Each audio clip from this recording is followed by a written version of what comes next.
You know, we all like to make that one joke about Fire Emblem being anime chess. So, what if I took it seriously? Now, this run idea came into my mind a little while back as the idea of being stuck to the cardinal directions fascinated me. And it would have evolved into full chess movement, but dealing with too many movement types quickly became a bit too much for me to think about. So, let's play some chess like a little kid would, using the only piece anyone had even a modicum of understanding as to how it worked. So, can you beat Awakening with only rooks? As we start the game, I guess I should explain a few ground rules. One of the first things you might notice is that I have a lot of movement. I made a mod for this run to give all my allies max movement in order to properly emulate rook movement.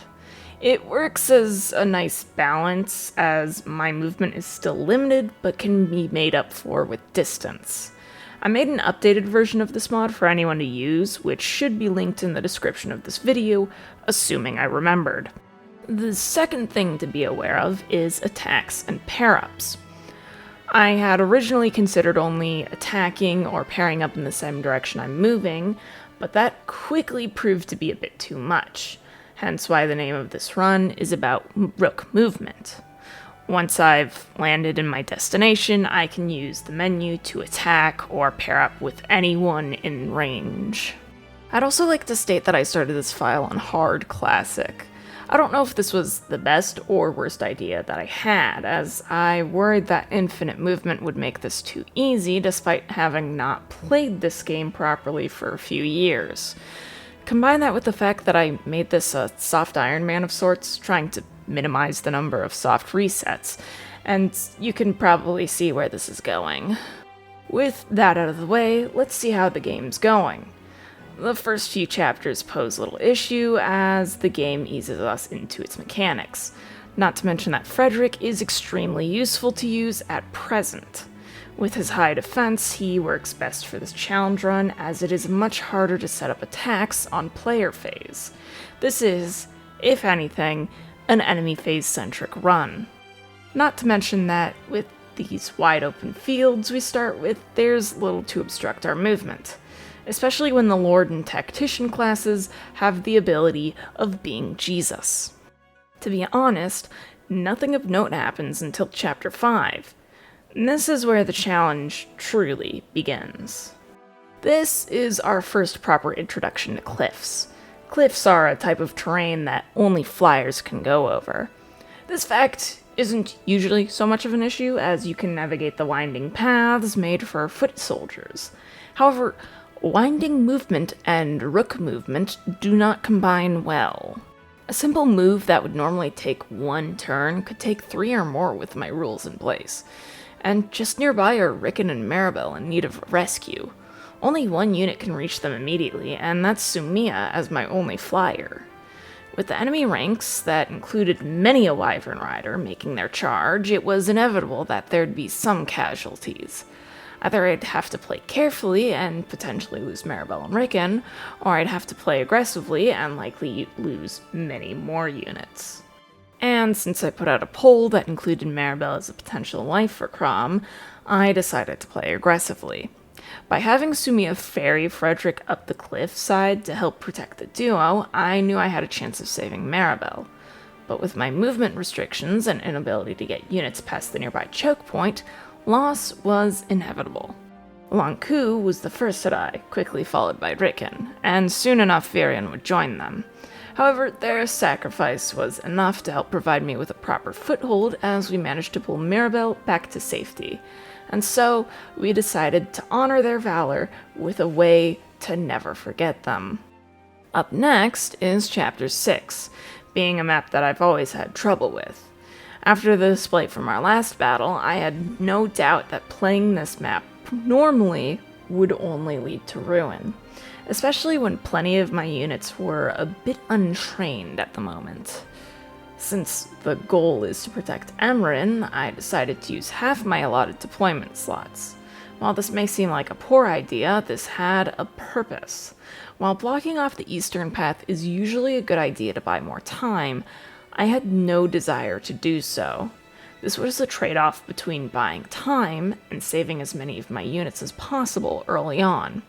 Because, if Chapter 5 was anything to go by, I may need extra bodies to make up for deaths by terrain. By only deploying units to the western side of the map, I can immediately huddle them inside Emran's chambers. This allows me to create a more concentrated blockade where I can use my best units to ensure safety. Of course, doing so required enough time to set up inside of Emran's chambers. This means I need enough time to prep units behind the locked door before Marth is killed and the door pried open. Gaius is also a bit of a concern as a potential ally. Due to the mod, he himself has 99 movement, which meant he had every ability to rush the door and unlock it, potentially making this chapter impossible if I couldn't set up quickly enough. However, he luckily chose to attack Marth. This got him killed, which prevented any possibility of recruiting him, but it was better than the alternative. We sadly also lost Stahl and this random rabbit who showed up on the battlefield. But it mattered little as my turtle method worked, slimly earning us victory. With how many units I was losing, it quickly became apparent that the best option would be to have a handful of set units rather than committing to a full deployment. As such, I began the next chapter by deploying only Crom, Kellum, Rookie, and Sumiya. By using pair-ups, they would act as 2 units. Crom with Kellum to have good defense while clearing out the grounded part of the map, while Rookie would support Sumiya in taking out the Wyvern Riders flying over the sheer cliffs. This is pretty standard gameplay for Awakening, honestly, and not the most interesting as it's about having 2 extremely powerful units. But I knew I'd have to rely on it from time to time, and it felt a necessary evil for this map due to the eventual reinforcements that would appear behind us. And hey, it worked. Well, aside from Cordelia showing up and promptly dying, but she brought a Pegasus to a Wyvern fight. Up next, it's time we start our desert adventures. Usually this map could be a bit of a slog, as, sand slow down your movement. However, that means nothing when you have infinite movement, so this chapter was nothing to write home about. Well, other than Gregor dying, maybe he should have spawned closer to my army, though. The Plegia Castle Courtyard is another simple map. With 99 movement, Libra immediately recruits himself into the army, and Tharja pulls herself away from less favorable terrain to be easily recruited as well. And the Wyvern reinforcements that would usually be an issue aren't too much to write home about, as the sand here didn't slow me down. Chapter 10 is also a bit of a breeze considering our starting position gives us a clear shot to run across the entire map, so, again, not really much to say here. Well, other than the fact that once the next map is over, Crom's wife will be chosen. And the votes decided on Generic Maiden, which meant it was time for me to become Sumiya's wife guy. This certainly will not have consequences down the line. With all of Crom's potential wives married off, and Olivia having a restraining order, it's time to end the Plegia arc. Due to Rookie having a boon in resistance and bane in magic, he's earned some amazing stats to handle the mages on the right side of the map, with assistance from Sumiya. As for everyone else, it's just a mess. But it works, as they clear out a good number of enemies, even if Olivia dies. However, she's the least usable unit with this rule set, so I don't care. The only other real problem, aside from the mages or reinforcements, is Gangrel once he starts moving. However, Levin swords are no match against Rookie. With the war over, we enter into a period of peace, during which Crom marries the one true marriage candidate of Generic Maiden, a union which provides a daughter who is weaker than usual because she only has one parent to collect stats from, but such is the nature of this run, and of me when I let stream chat influence me. However, our peace is short-lived, as we're harassed by Varian's ghost. I guess everyone else plays along with it, as they tell us to go fight off the Valmy's army attacking Port Ferox. This map is usually a nice introduction to the makeup of the Valmy's army, showing that they're almost entirely armored and mounted fighters, which is nice if you manage to save up Crom's rapier for this arc of the game, and the map goes smoothly enough.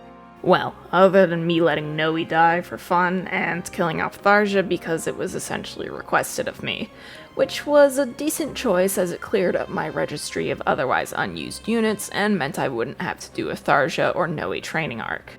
As we entered Carrion Isle, we meet the pretty boy known as Rookie, who we will completely ignore and talk about no further, because guess what? It's battle time, and this risen ambush can be either really easy or really difficult to deal with depending on your unit setup. The archers here with their stupid longbows are usually an issue if you believe in flyer rights like I do, and they're a joke if you use a lot of armored units.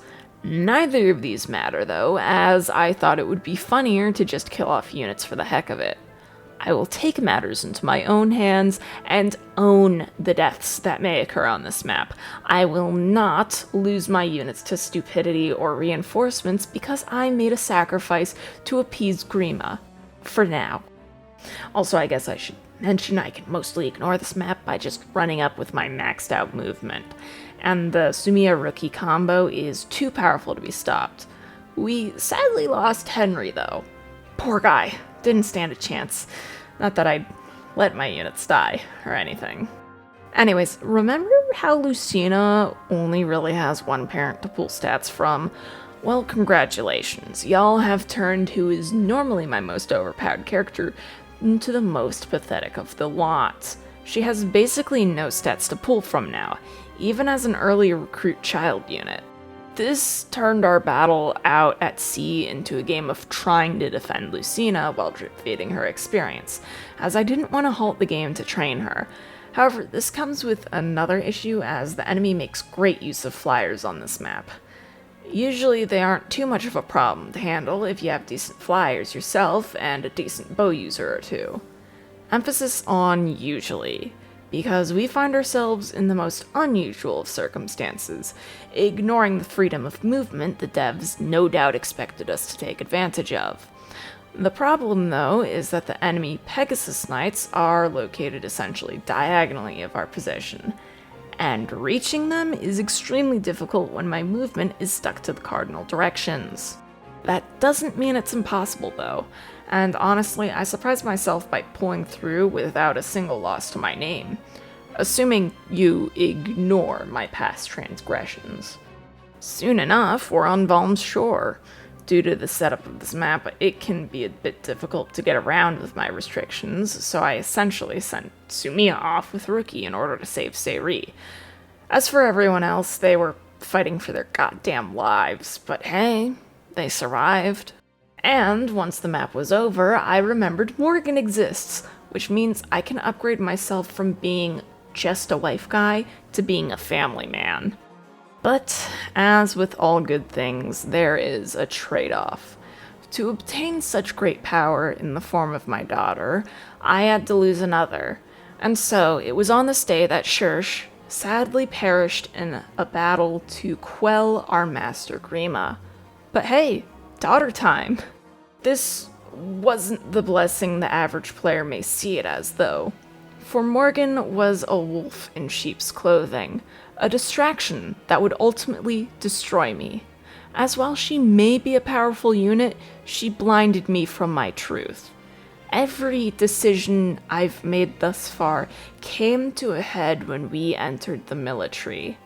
I imagined this is the map many people thought of when I first made mention of this challenge, and I thought this map would be easy. I mean, I've always loved it and done well on it. Though I suppose after almost a decade, this map decided to come back with a vengeance. After all, when I first got into Fire Emblem, this was the map to break me and force me to start a fresh file. There is malice hidden in this map, a malice directed towards me. And with such an old history, I should have known better. But I was foolish, and for once, separated myself from Sumiya. I thought it'd be best for her to support Morgan, and have them support the bulk of my army while Rookie took a small squad to clear the right side of the map.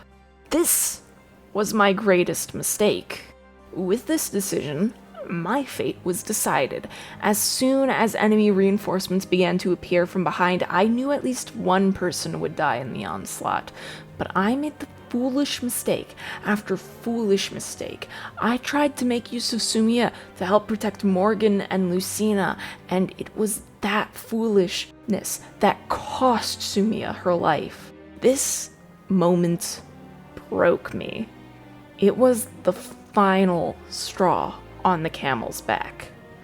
With previous deaths, I had been rather indifferent, sometimes even gleeful, at their occurrence. It was just a matter of this challenge, I would rationalize. But I'd played up the act of being a wife guy for so long that seeing Sumiya die hurt me. No longer could I be a wife guy. And to further rub salt in the wound, Sumiya was the only one to die on this map. This was the beginning of a new era. The Rookie Revenge arc. Pharos was the first to fall in my rage, soon followed by Yanfei. Walhart tried desperately to defend against my desire for vengeance, but he was no match for my power. Before I pushed forward to land the finishing blow, I collected my other daughter, Cynthia. Much as I didn't want her to suffer Sumiya's fate, this was necessary in order to fill the utter lack of flyers on my team. Only once my detour was over did I return to kill Walhart, ending the Volmark. All that remains are the Grimleal. I held back my own rage in Chapter 21, acting as a shield so Crom could dash ahead and defeat the boss, and once all learned that Valadar had control over my vengeance-addled mind, Lucina knew she had to kill me. Obviously, I accepted because, what right have I to life if I failed as a wife guy? Sadly, Crom had other plans, though, and man, if he weren't the lord of this game, I'd end him right there for taking away my chance to reunite with Sumiya. Assuming she would also end up in hell, there is no way either Rookie or myself are ending up in heaven after all of our crimes. As for Chapter 22, well, I guess it's best to simply show what happened.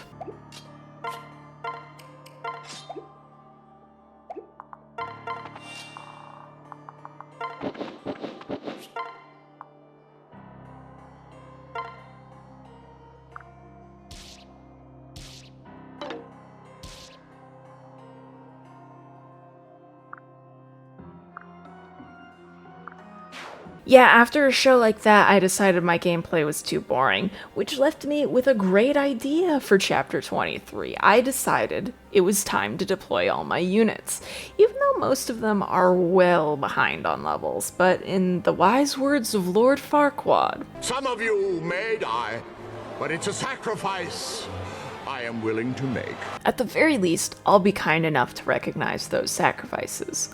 So, thank you to Lucina, Sayri, Frederick, Basilio, Sully, and Vike. While it may be sad to lose them, it was vital that I kept those who remained of my army. Though Libra did die in the next chapter, which leaves us with 6 units. If you haven't been keeping track, that's Crom, Rookie, Kellum, Morgan, Cynthia, and Flavia remaining. And it probably seems like a weird set of units to be left with, but trust me when I say that this was perfect. Thanks to Cynthia, Chapter 25 can be skipped completely, bringing us to Grima. Now, Grima could be extremely easy had Olivia stayed alive in Chapter 11. Her ability to dance would have easily turned this into a one-turn battle. But of course, as she's only ever useful to me on this map, she's been dead for quite some time. But this is where we gain one final blessing from Sumiya. By providing us with Cynthia, she has saved this run. For you see, as a Falcon Knight, she has the ability to use staves. This means I can spend the first turn clearing away the blockade before Grima, only to use Rescue to pull Rookie back to safety. Assuming the enemy doesn't block the path during their turn, Cynthia can then use Rally Spectrum to buff Crom before he makes his attack on Grima. Sadly, without a crit or Aether proc, we are forced to rely on RNG during enemy phase in hopes that Crom doesn't die here. Sadly, Cynthia was lost before Grima attacked Crom.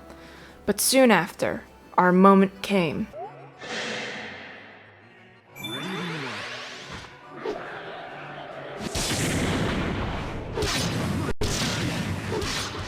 Damn you! With Grima down, I make the choice to land the finishing blow. And come on, of all the choices I've made thus far, this is objectively correct.